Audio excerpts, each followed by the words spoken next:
it's hard for me to say, but we're privileged to have an attorney with us. You know, for a doctor to say we're privileged to have an attorney is always a little debatable, but we're privileged to have an attorney with us. Dean McConnell is an attorney with COPIC. I don't know how many of you have COPIC as your insurance. If you don't have COPIC and want to change, talk to Dan. He will be happy to be the salesman. I don't know if he gets a commission or not, but we can work on that.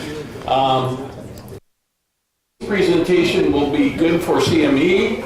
It will also be good for, we believe, for COPIC points, so that we will be able to provide you with that, at least from the physician standpoint. And Dean is going to talk a little bit about communication and what's good and what's bad and what you should do and what you shouldn't do. And then later on this afternoon, he's going to talk about how to deal with minors. I think that's the order we're going to do it in. Yes. Yes. So without anything, Dean is from Colorado. And, you know, with Colorado and Oklahoma, it brings back, you know, Big 8 themes or something again, but thankfully we don't have to deal with that. So Dean will put this one on for you as well, and then we'll continue on. So please welcome Dean McConnell. Thank you very much. Do I need this one, or can I use the one that was on the table? That's the right presentation. Okay, and this will control it? Should. Excellent. For the sound, I do have a fairly big voice, so if you can't hear me, then see your audiologist. Anyway, my name is Dean McConnell, as he said. Basically what I've done for my entire professional career is represent people like you. I've represented healthcare providers in all specialties, even including a couple veterinarians, which is a little beyond the normal healthcare, but mostly it has been hospitals, clinics, and physicians. I've done everything from malpractice litigation and defending doctors to setting up practices, tearing them down, doing fights between partners, Medicare, fraud and abuse, HIPAA compliance, and pretty much every side of the business side of medicine that there is.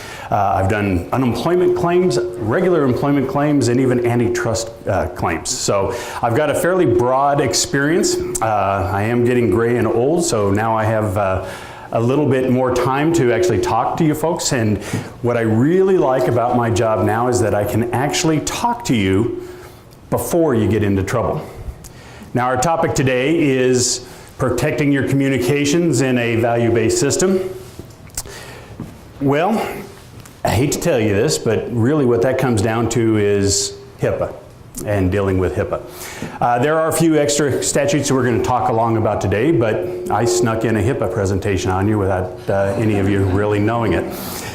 But anyway, so yay, you're ready for HIPAA. This will hopefully be interesting and enlightening. As we're going through this, if you do have questions, preferably on the topic that we're actually talking about at the moment, go ahead and raise your hand and let's talk about them then. I would much rather answer your questions, and I've done this presentation where I literally got 3 slides in, I did nothing but answer questions for 2 more hours. And I'm happy to do that as we kind of go along, as long as you don't hold it against me that we didn't get to my final little question slide on the end. But I would rather answer your questions, get the answers to the issues you're dealing with, and hopefully that's what we're going to talk about today. So with HIPAA, so why should you care? I get this a lot, especially from the physicians. They're like, yeah, we've been doing this for 30 years. I don't need to deal with this stuff. Well, there are both civil and criminal penalties that go along with not complying with HIPAA. As far as the OCR is concerned, there's really only one level, the highest level of those civil penalties, at least in any of the cases I've seen. And then once you get into kind of knowing violations, then you really start talking about the possibility of even going to jail and paying fines on top of the very large civil monetary penalties. So this is important to all of you, whether you like it or not.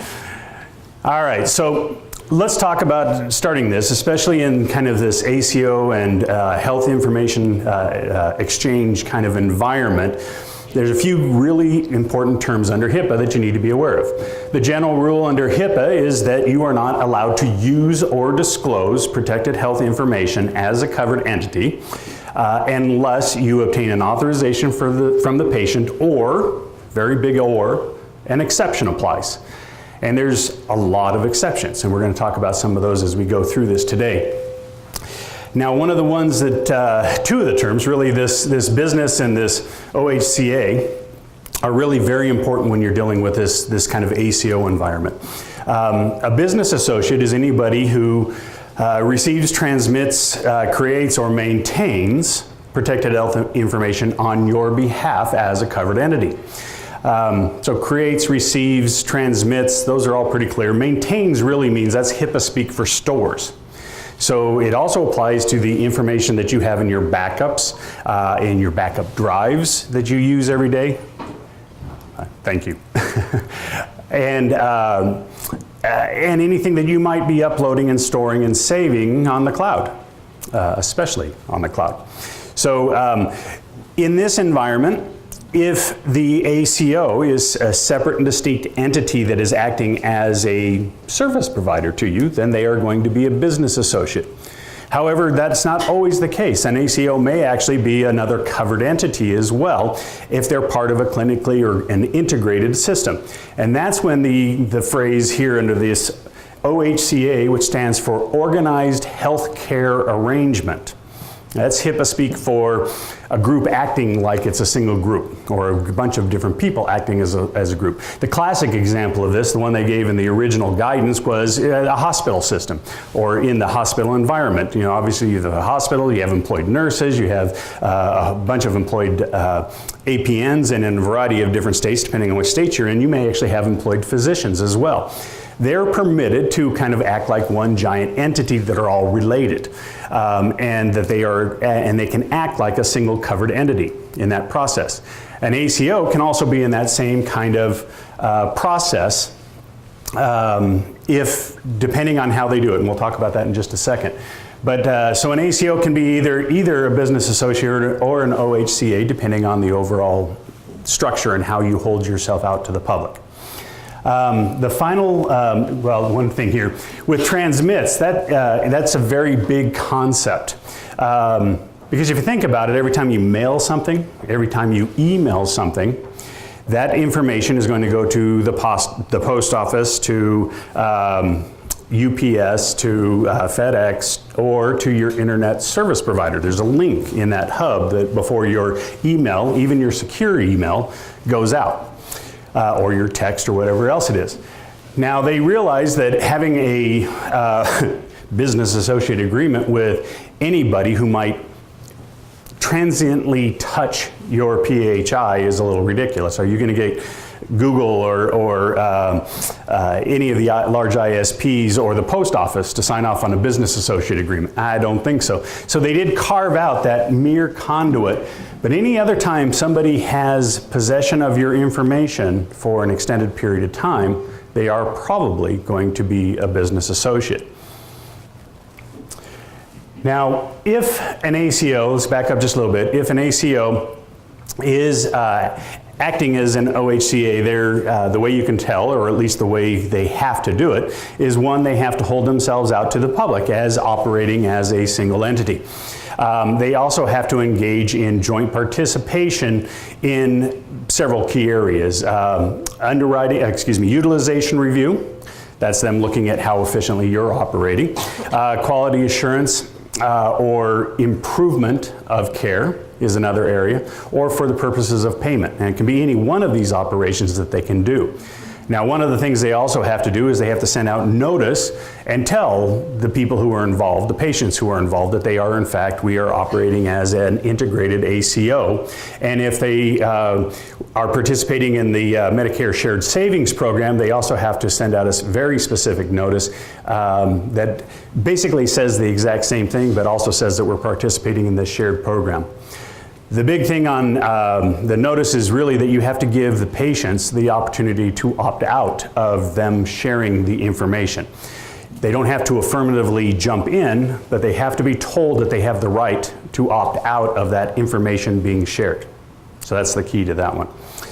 So if they're operating together, if you've got the physicians and the clinics and the hospitals who are all participating together, or any combination of those, then you may be an OHCA, and they can operate more or less together as a unit. If they're not operating that way, and they're more of a a service provider to the various covered entities, to the healthcare providers, then they really are a business associate agreement.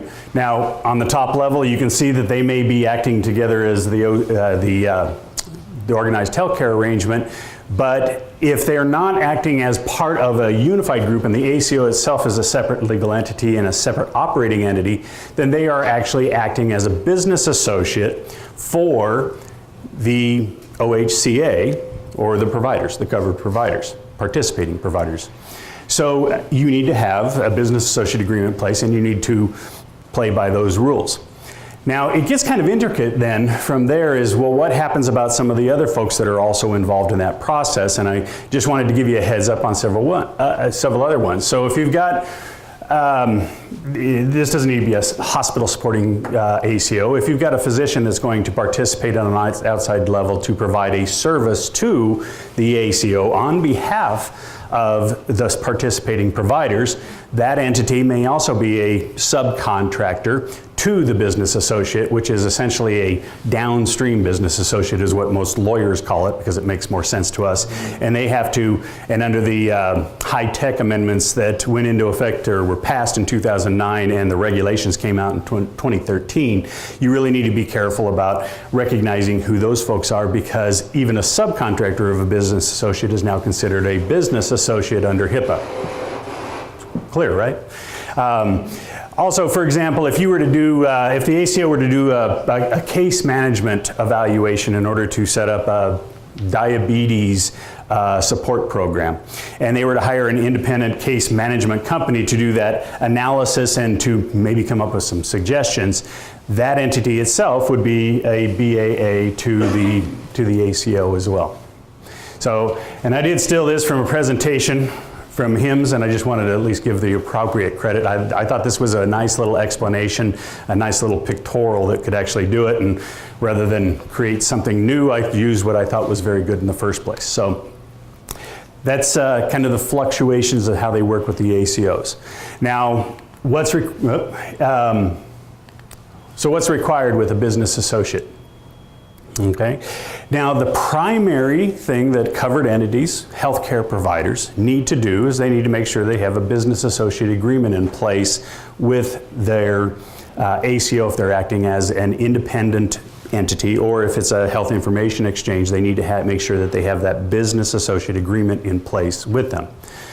What that business associate agreement requires is that you essentially make sure that they're contractually agreeing that they will play by HIPAA's rules. That's what the 9-page document, at least 7, 8, 9 pages of a business associate agreement is essentially saying. It's saying, business associate, even though you may not be directly covered by HIPAA, you are contractually agreeing to play by those same rules, to maintain the privacy, to maintain the security of the information, and that you're not going to pass it on without a proper reason for doing so. So it limits them contractually in order to do that. And then the lighter blue stuff is some of the information that did come out with the, what most people call the omnibus regulations that went into effect in 2013. So if you haven't updated your business associate agreements in the past few years, or you didn't when these regulations came out, you may want to pay attention to some of those areas. Now, I'm not going to tell you each and every specific criteria that is required in terms of a business associate agreement, because you really don't need to know that explicit details right here today. But you do need to make sure that your business associate agreements are in compliance. There is a template which really covers the basic information that's required on the Office of Civil Rights website. And you can also find one if you're a COPIC insured, so you can download an updated and revised one that has been modified to comply with the most recent regulations on the COPIC website as well. So there's a nice little template. You can put your practice name on it, you can put the ACO name on it, you can go ahead and send that out as you're going through. All right, so there are a lot of them. And one of the big steps that they did take is they actually, in those most recent regulations, they brought business associates within the power of HHS and the OCR in those regulations, and actually for at least the security parts of the rules, they can actually be audited and sanctioned if they are not in compliance themselves directly. under that. Previous to that, they could only try and bootstrap them through that contractual agreement, the business associate agreement. But now they actually have the power to go directly after one of your business associates if they're the ones that are creating the violation or the breaches, especially if it's for failing to take care of it on the security level for electronic protected health information. What liability do you have if you're BA? That is the number one question I get, and that's a great one. The question is, what liability do you have as a covered entity if your business associate creates a violation? The answer to that is a little bit of a lawyer answer. I'm sorry, I can't help it. It depends. It does and it doesn't. Here's what it is, that you're not, and OCR has repeatedly stated this, is that you are not directly, heavy emphasis on directly, you are not directly liable for the violations of your business associates. And in the OCR context, when you start talking about sharing information through the ACO with another covered entity or a business associate of another covered entity, you're not directly liable for their misconduct, for their breaches, for their violations of HIPAA. Now, that being said, the OCR takes a very hard look at whether you've complied with HIPAA, whether you've done a recent risk analysis, have an appropriate risk management plan in place, whether you have taken steps to protect the information and the transmission of that information in the first place. So they can get you, it's kind of like vicarious liability of, that's a better Colorado example, but it's really kind of can they get you directly? Well, usually not, okay? And you are not required to police them. There is a specific FAQ response from the OCR that doesn't say you have to go out and you have to do a hardcore analysis of everything that they're doing and ensure that they are compliant with HIPAA on an ongoing basis.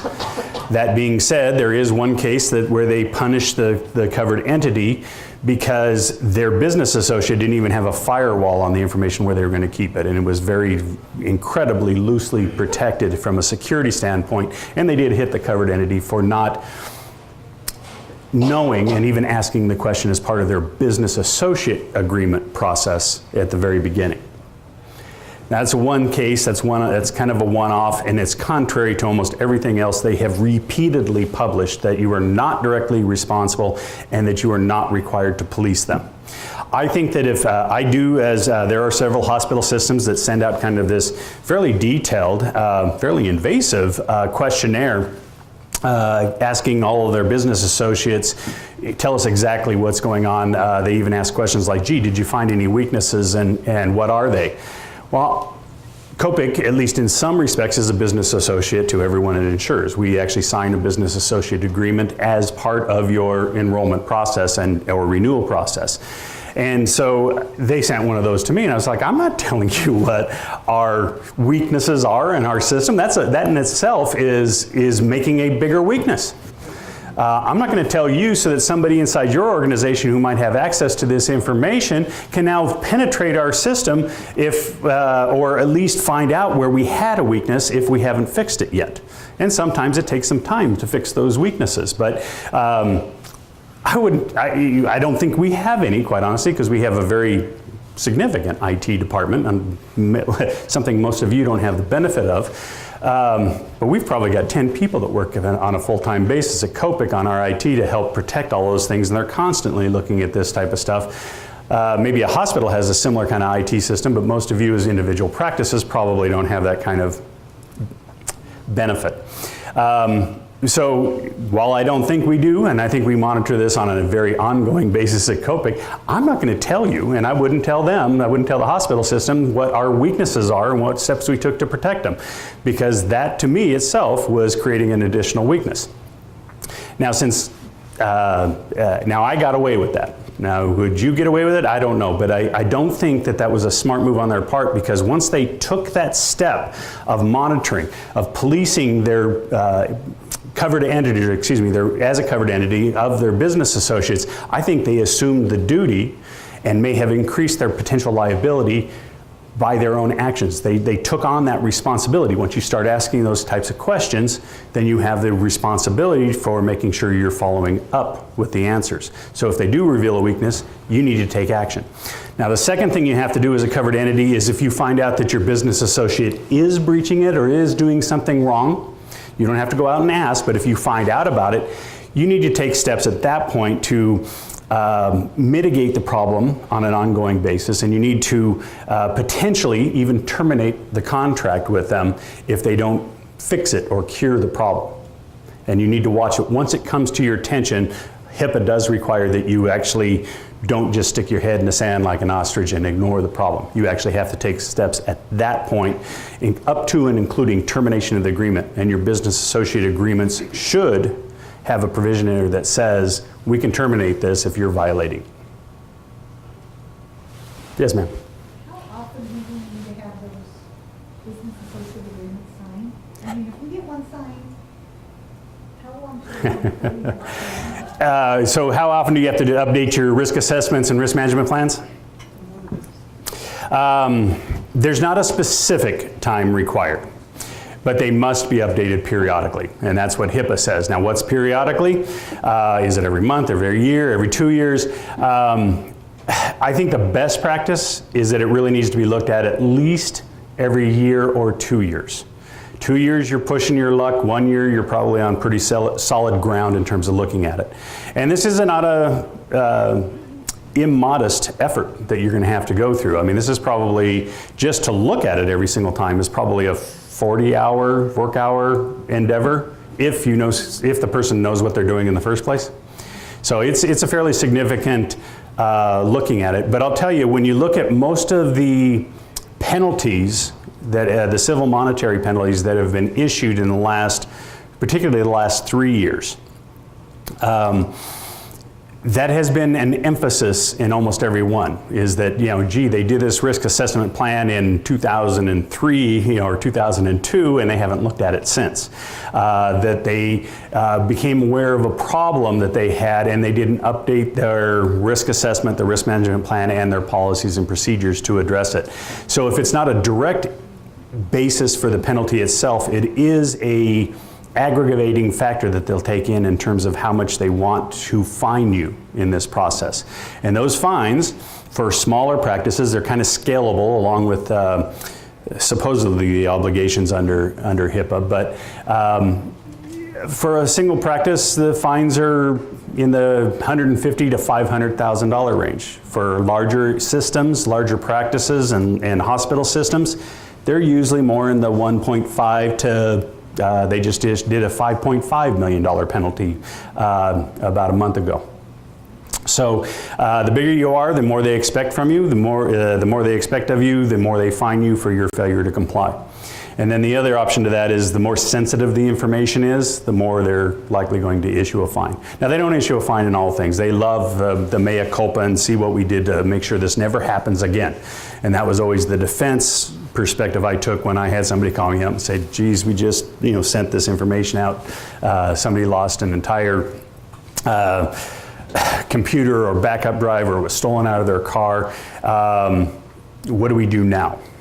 And so usually that one is, well, the first thing we need to do is we need to make sure you have an updated risk assessment, make sure you have an updated risk assessment plan. You need to modify your policies and procedures. We need to have training at your, on a staff level to especially focus on that problem, but also as a reminder of what the obligations are under HIPAA. And we're gonna kind of go through that whole process, and we're gonna fix everything before we have to answer the response to the OCR's inquiry because they found out you had a breach, either because you reported it or because the patient, or a patient or anybody else complained about it.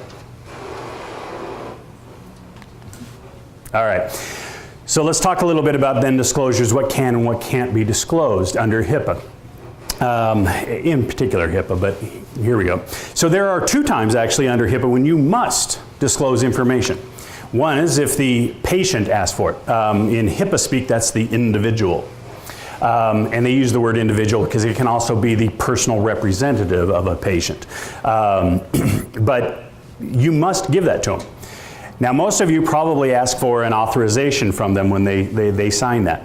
And I'm not at all averse to you doing that. However, you need to be aware that they are not required to sign an authorization to obtain their own medical information. You must give it to them.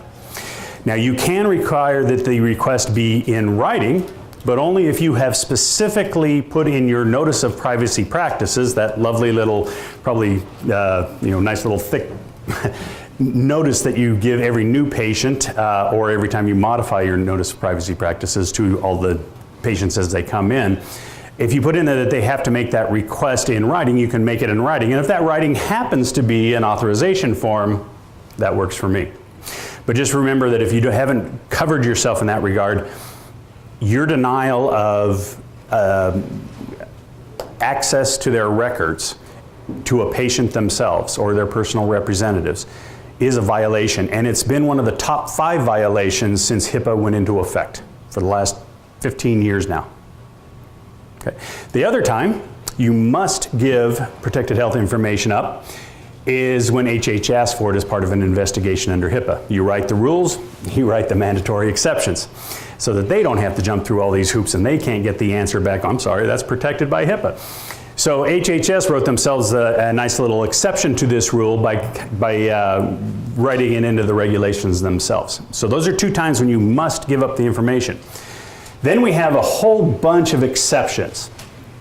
And exceptions is probably a little broad word, but we have other means by which information may be disclosed. These are permissive disclosures, not mandatory. Unless, of course, the law by which they are permissive is mandatory, like a subpoena or a mandatory disclosure under state law. But HIPAA still calls them permissive under HIPAA.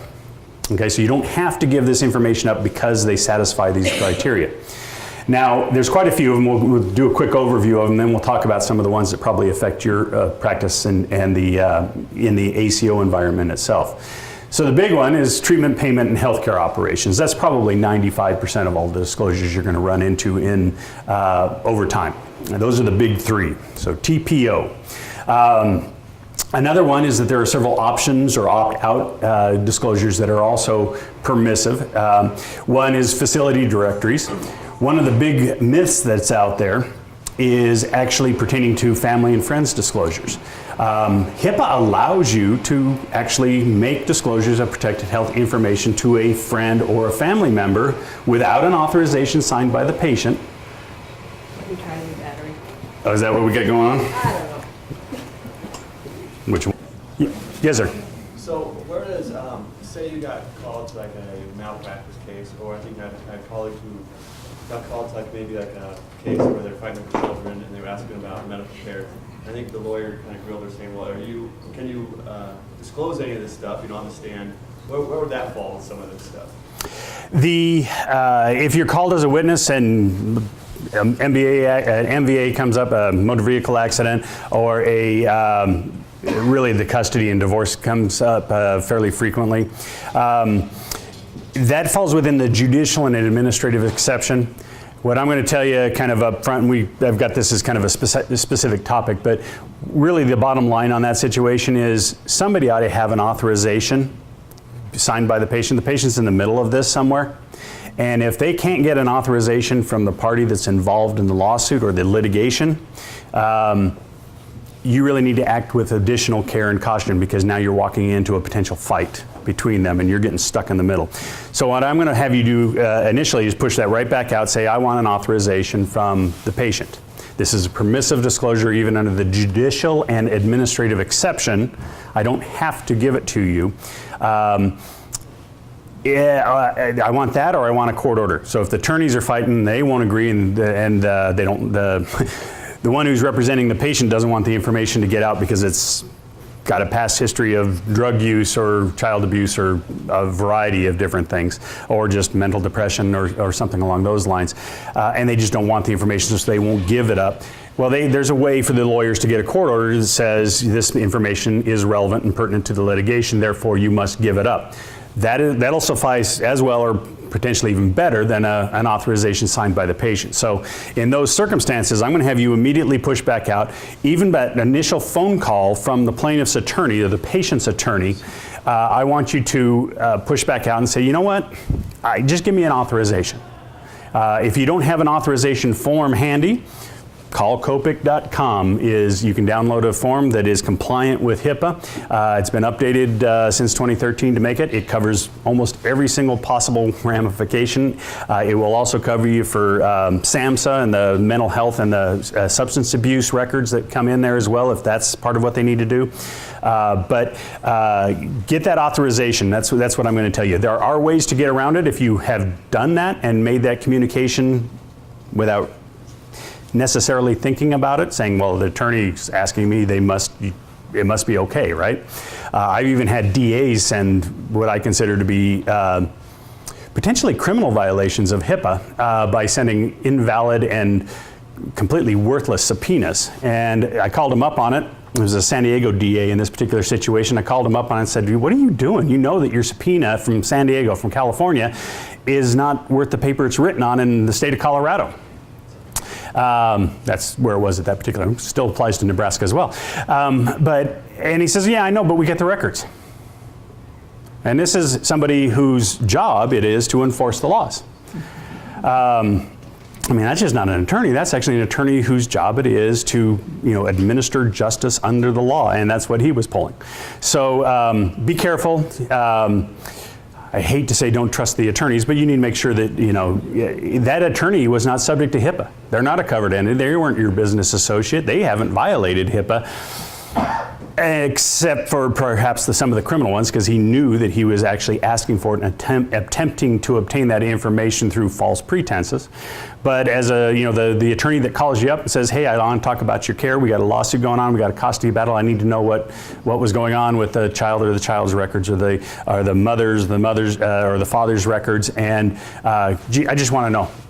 And you start talking to them. You've probably violated HIPAA, and the attorney, unless they lie about something, aren't going to be governed by HIPAA in that situation. So we'll talk a little bit more about that.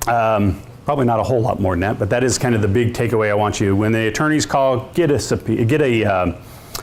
an authorization signed from them or a court order in that situation, and move from there. Okay.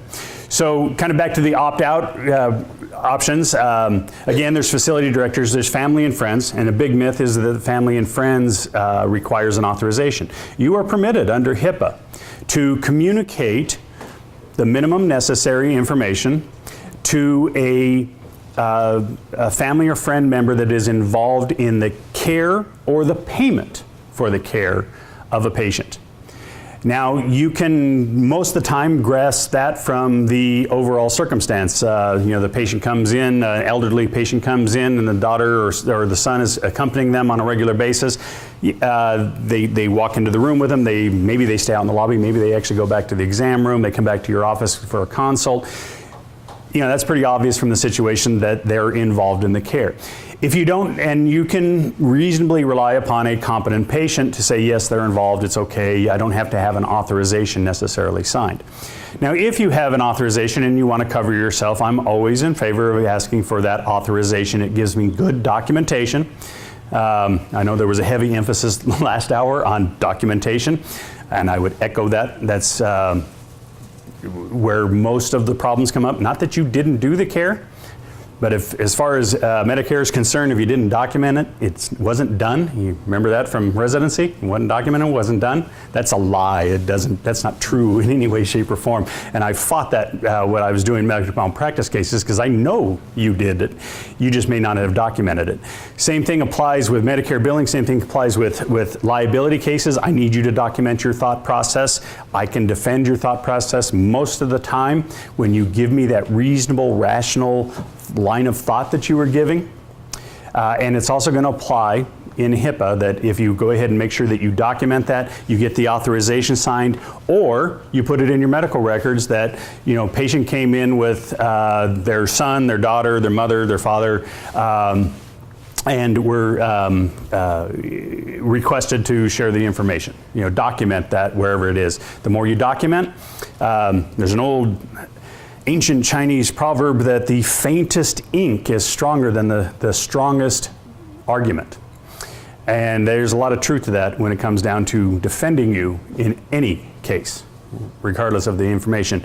give me that piece of paper. It's one of the advantages we have in representing you folks is you're busy writing down your records and you're contemporaneously making a record of what's happening versus a patient who's going to come down the line 2 years later and say, you did this, you said that, you did that.